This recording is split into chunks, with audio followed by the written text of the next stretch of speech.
예수님의 제자, 예수님의 제자는 예수님을 따라서 살아가는 사람을 말합니다. 남이 아닙니다. 예수님과 상관없이 자기 마음대로 살아가는 사람이 아니지요. 그렇다면 예수님의 제자는 예수님께 자신의 삶을 맞춘 사람일 겁니다.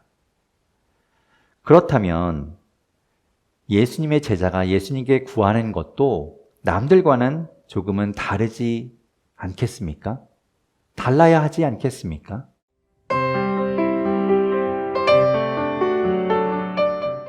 오늘 이야기는 이렇게 시작합니다.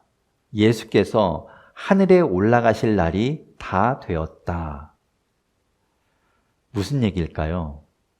예수님께서 이제 십자가에 달려 돌아가실 날이 얼마 남지 않았다는 거예요. 예수님의 이 땅에서의 사역이 이제 마무리되고 끝을 향해 가고 있다는 겁니다. 얼마 남지 않은 시간, 그것을 말해주고 있지요. 예수님이 이 땅에서 하셨던 그 공생에 우리가 통상 3년이라고 하는 그 시간이 이제 끝을 향해 가고 있다는 겁니다. 예수님의 시간에서 보면 그렇죠. 그런데 우리가 그것을 반대로 거꾸로 생각해 보아서 제자들의 시간으로 생각해 보면 이렇게 말할 수 있을 겁니다. 제자들의 입장에서는 예수님과 함께한 시간이 그만큼 하루하루 더 늘어나고 있다는 그런 말로 말이죠. 무슨 말인가 하면 예수님과 제자들을 시간의 선상에서 끝에 두고 본다면 이 시간이 점점점 지날수록 예수님의 사역, 예수님의 이제 남은 시간은 줄어들게 되지만 이제 예수님과 제자들이 함께한 시간, 그들이 경험하고 배운 시간은 점점 늘어난다는 것을 반대로 말해줍니다. 그것을 이제 말로 설명드리면 좀 이해하기가 좀 어려우실까 싶어서 그림으로 한번 그려보았습니다. 보시면 이래요. 예수님과 제자들이 처음에 함께 할 때, 이제 시간이 얼마 안 됐을 때는 제자들의 경험과 배움은 얼마 되지 않았겠죠. 그때는 처음이니까 얼마 없었을 겁니다. 하지만 예수님의 시간은 많이 남아 있었어요. 그런데 시간이 가면, 다음 보면 시간이 가면 갈수록, 시간이 지나면 지날수록 점점 제자들의 경험과 배움은 늘어나는 것이고 예수님의 시간은 이제 줄어드는 것을 우리가 볼 수 있죠. 제자들의 경험과 배움은 시간이 지날수록 점점 축적이 됩니다. 그렇다면 그 제자들은 처음과는 조금 달라져야 하지 않을까요? 처음에 배움이 없고 경험이 없을 때와는 시간이 많이 지났고 많이 쌓였으니 조금 달라졌어야 하지 않을까요?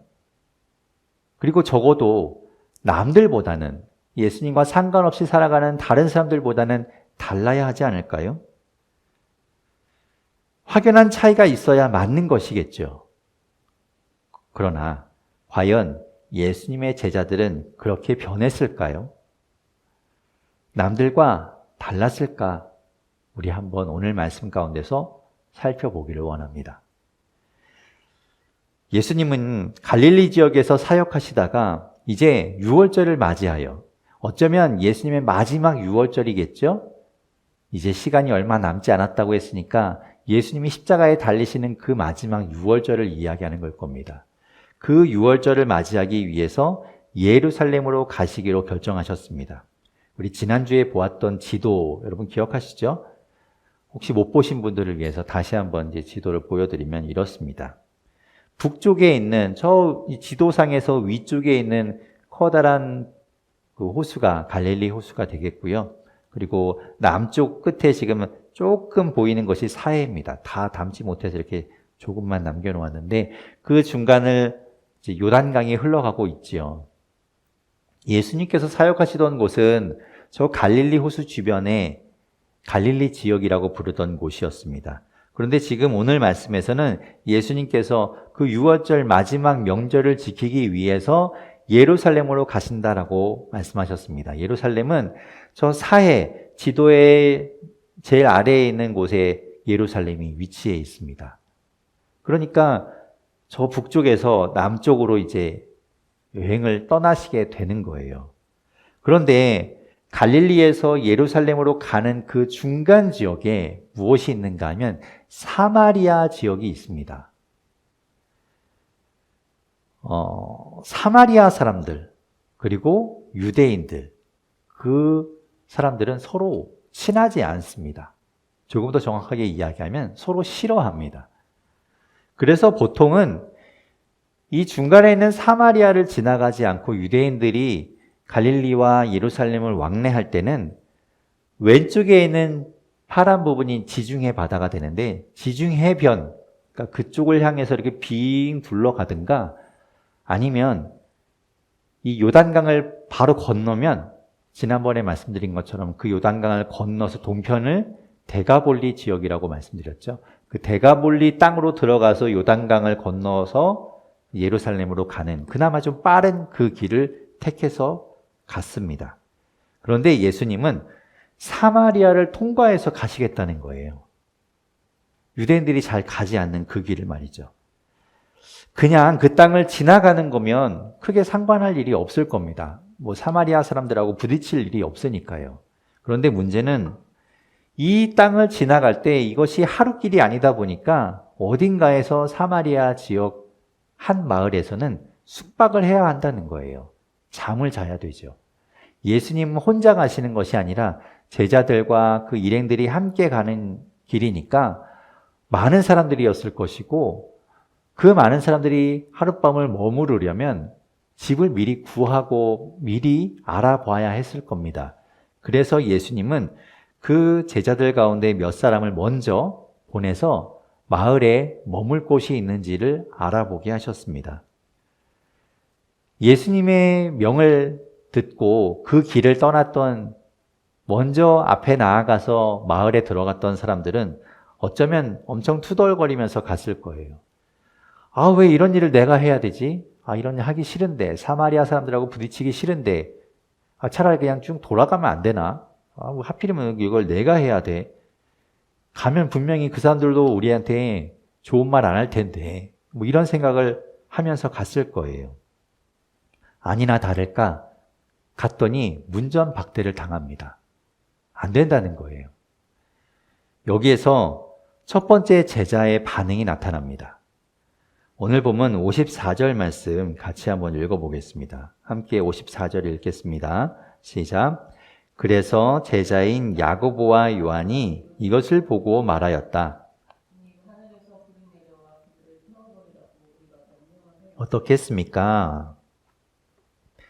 야고보와 요한은 형제예요. 이 형제는 예수님의 제자들 중에서도 예수님과 가장 오랜 시간을 보낸 제자입니다. 그리고 또 예수님이 어디를 가시던 꼭 데리고 가셨던 3명, 베드로, 야고보, 요한, 이렇게 3명은 꼭 데리고 다니셨는데 그 중에 2사람이죠. 그러니까 예수님의 최측근, 가장 옆에 있었던 제자라고 말할 수 있어요. 요즘에 한참 유행하는 말로 핵관이라는 말이 유행인데요. 예수님의 핵심 관계자, 예핵관 같은 사람이 바로 야고보와 요한입니다. 그런 그들이 예수님께 무엇을 지금 말하고 있습니까? 이런 말 하는 거예요. 감히 우리를 박대하다니. 하늘에서 불이 내려와서 그들을 태워버리게 하면 어떻습니까? 라고 예수님께 이야기하는 거죠. 굉장히 무서운 이야기입니다. 그렇죠. 진짜로 그런 일이 벌어진다면 얼마나 무섭고 끔찍한 일이겠습니까? 입에 담기도 정말 좀 어려운 말인데 이렇게 서슴없이 이야기하고 있습니다. 그런데 여러분 한번 생각해 보십시오. 야고보와 요한이 예수님의 최측근 제자이고 제자들 가운데 으뜸이라고 말할지라도 과연 야고보와 요한이 그런 일을 할 수 있을까요? 야고보와 요한이 하늘에서 불이 떨어져서 그 사람들이 타 죽게 만드는 일을 할 수 있습니까? 없습니다. 그들은 못해요. 손을 번쩍 들어서 무슨 우리가 만화 같은 데서 보는 것처럼 막 길을 쫙 모으면 막 불이 생기고 그걸 이렇게 쫙 내리면은 불이 떨어져서 사람들이 뭐 타 죽고 뭐 이런 거 못합니다. 그럴 능력이 없어요. 전혀 없습니다. 우리와 다름없는 똑같은 사람일 뿐이에요. 그럼 왜 이런 말을 할까요? 왜 이런 자신이 하지도 못하는 말을 하고 있는 걸까요? 예수님은 할 수 있거든요. 예수님은 그럴 수 있거든요. 그러니 예수님 보고 하라는 거예요. 예수님 그렇게 하면 어떻겠습니까? 라고 제안하는 겁니다. 그러니 그들의 말은 예수님께 그렇게 해달라는 뜻이기도 한 거예요. 아니 예수님, 아니 우리를 저렇게 무례하게 박대하고 저렇게 무식하게 구는 사람들 그냥 두고 보실 거예요? 아니 불을 내려서 좀 저 사람들을 심판해버리면 안 돼요?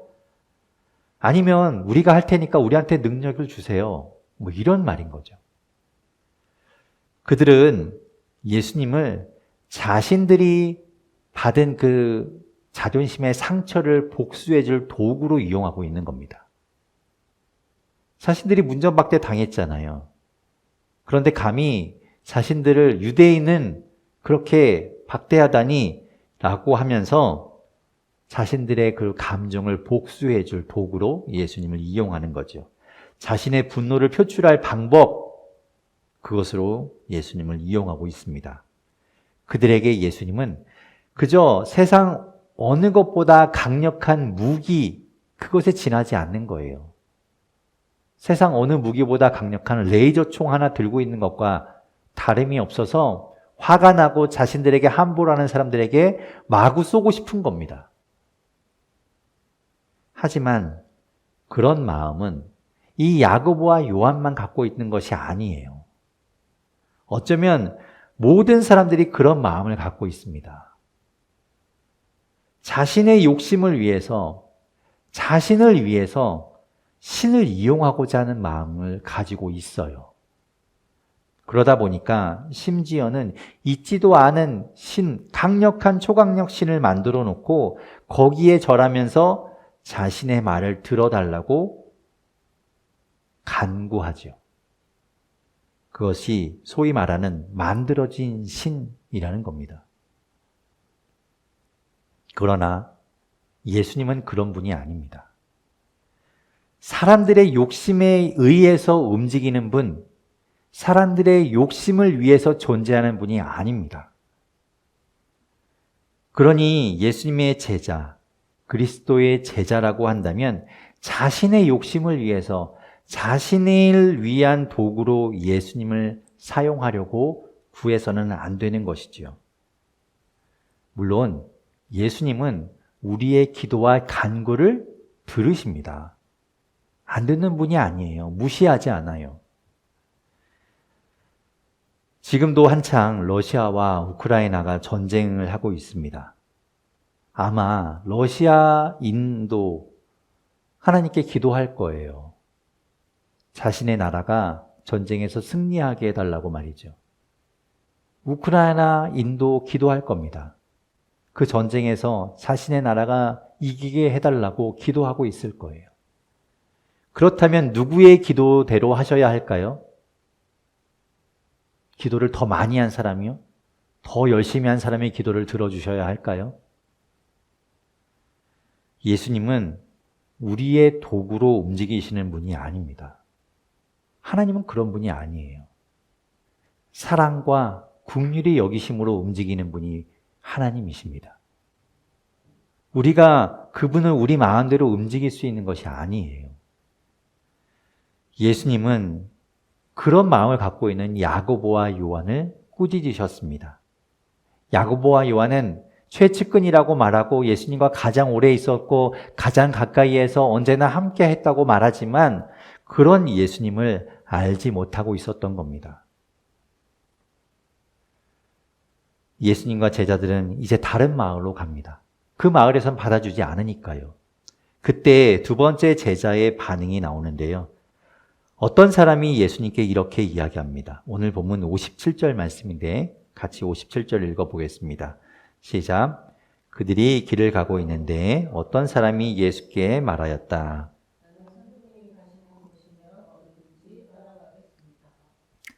아멘. 이 사람은 누구일까요? 누가복음에는 그냥 어떤 사람이라고만 말씀하고 있어요. 그 사람의 이름도, 그 사람의 직업도, 어떤 사람인지에 대해서 전혀 이야기하지 않죠. 그런데 같은 사건을 기록하고 있는 마태복음 8장에 보면 19절에 그가 그렇게 말한 사람이 바로 율법학자라고 이야기합니다. 율법학자라고 한다면 유대교의 종교 지도자 중에 한 사람이겠죠. 유대 종교 지도자들이라고 해서 모두 다 예수님을 싫어하고 예수님을 배척하고 예수님을 죽이려고 했던 것은 아닙니다. 그들 중에도 예수님의 말씀을 듣고 예수님 말씀에 헌신하고 예수님의 제자로 살아가기로 또 결심한 그런 사람들이 존재했습니다. 하지만 그것을 드러내놓고 말하지는 못했어요. 예수님을 만나더라도 예수님께 말씀을 듣더라도 남들이 보지 않는 밤에 몰래 찾아가서 예수님을 만나고 예수님께 묻곤 하였습니다. 왜냐하면 자신의 위치에서 예수님의 제자가 되기로 했다 한다면 자신의 모든 것들을 다 이룰 수 있기 때문에 그래요.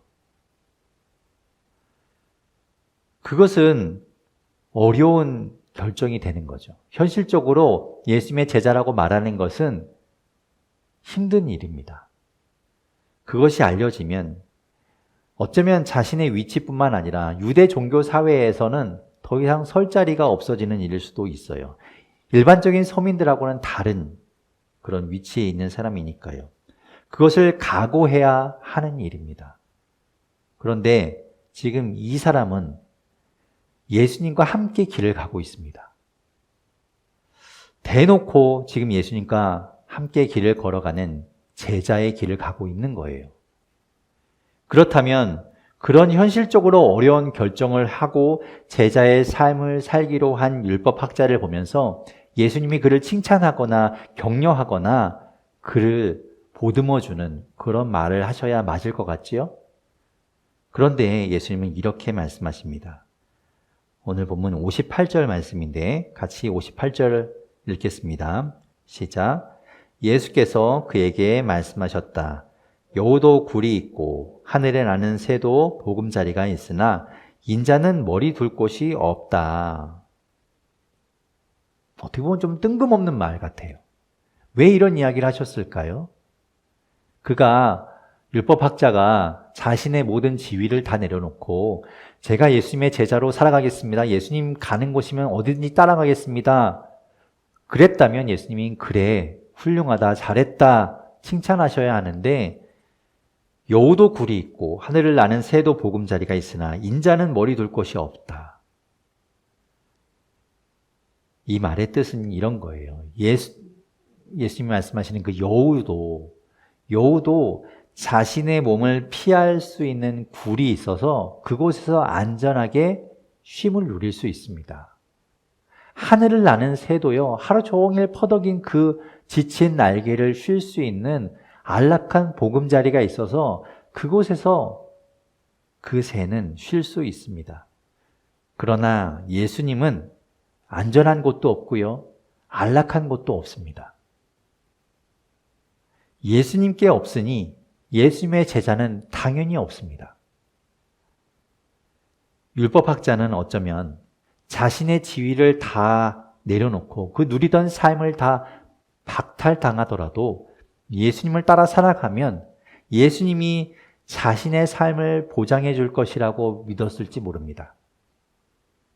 그래, 뭐 쫓겨나도 할 수 없지. 예수님이 날 책임져 주실 거야. 예수님이 나중에 예수님의 나라가 오게 되면 나에게 한 자리가 생기지 않겠어? 이런 마음을 가졌을 수도 있습니다. 그의 말은 상당히 믿음이 좋아 보이고 신실해 보이지만 예수님이 이런 말씀을 하시는 까닭은 그의 마음을 보았기 때문이죠. 그의 마음 가운데 그런 마음이 있었기 때문에 예수님은 이런 좀 어울리지 않는 것 같이 보이는 말씀을 하시는 거예요. 그의 마음에 그런 안전함, 안락함을 예수님께로부터 얻고자 하는 그런 마음이 있었기 때문에 말이죠. 예수님의 제자는 특권을 바라고 따라가는 삶이 아니에요. 예수를 믿는다고 해서 그 삶이 달라지는 것 아닙니다. 예수를 믿는 성도의 삶이 안전하고 안락한 삶이 되는 것 아니에요. 그것이 보장되는 삶이 아닙니다. 물론 예수님은 우리를 지키시고 보호하시고 우리와 함께 하시는 분이지요.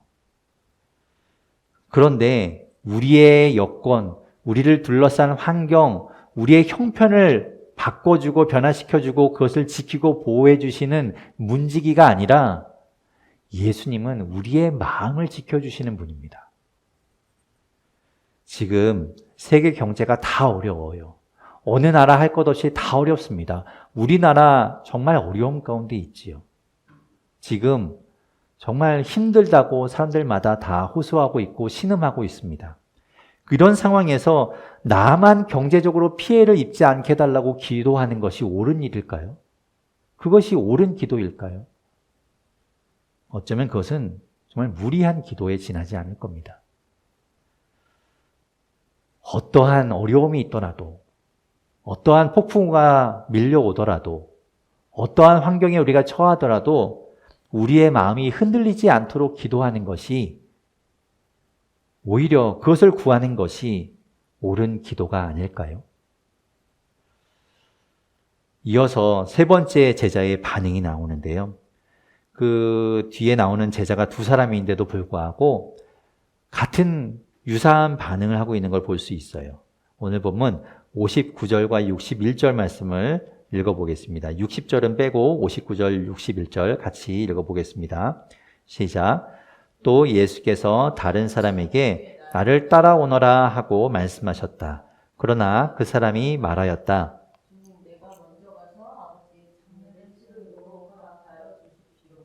또 다른 사람이 말하였다. 주님, 내가 주님을 따라가겠습니다. 그러나 먼저 집안 식구들에게 작별 인사를 하게 해 주십시오. 이들도, 이 두 사람도 예수님과 함께 있었던 사람이겠죠. 한 사람에게는 예수님이 나를 따라오너라 라고 말씀하셨고, 또 한 사람은 자진해서 예수님을 따라가겠다고 이야기합니다. 그러나 이들의 이야기 가운데, 이들의 말 가운데는 마치 짠 것처럼 공통적으로 등장하는 단어가 하나 있습니다. 뭘까요? 먼저라는 말입니다. 먼저. 예수님을 따르기보다는 먼저 해야 될 일이 있다는 거예요. 예수님을 따르는 것보다, 그것보다 자신들에게 지금 더 중요한 일이 있다는 겁니다. 아버지의 장례를 치르는 일은 너무 중요한 일이죠. 우리나라에서만 중요한 일이 아니라요. 당시의 유대교회에서도, 유대사회에서도 이것은 중요한 일입니다. 세계 어느 곳에서 동서고금을 막론하고 아버지의 장례를 치르는 일을 소홀히 여기는 그런 민족이 어디 있습니까? 다 중요하죠. 자식된 도리를 하지 말라고 예수님이 말씀하시는 것이 아니에요. 그가 지금 예수님을 따라서 지금 집 밖에 나와 있는 것을 보면요. 지금 아버지가 돌아가신 것 아니죠. 그리고 아버지가 위독하셔서 오늘 내일 하시는 것도 아닙니다. 그렇다면 이렇게 밖에 나와 돌아다니면 안 되겠지요. 그런데 지금 그가 이야기하는 건 집에 가서 아버지가 언제 돌아가실지도 모르는데 그 옆에서 있다가 아버지가 돌아가시면 장례를 치르고 오겠다는 그런 말을 하고 있는 겁니다. 그 말은 곧 예수님을 따르기보다는 자신이 더 중요한 일이 있는 것이고, 예수님을 따르는 것은 자신의 삶의 우선순위에서 빠져 있다는 말이 되는 거예요.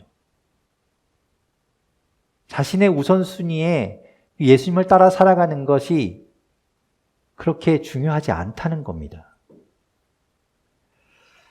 또 다른 사람이 말하는 것처럼 집에 가서 자기 식구들에게 작별 인사를 하고 오겠다.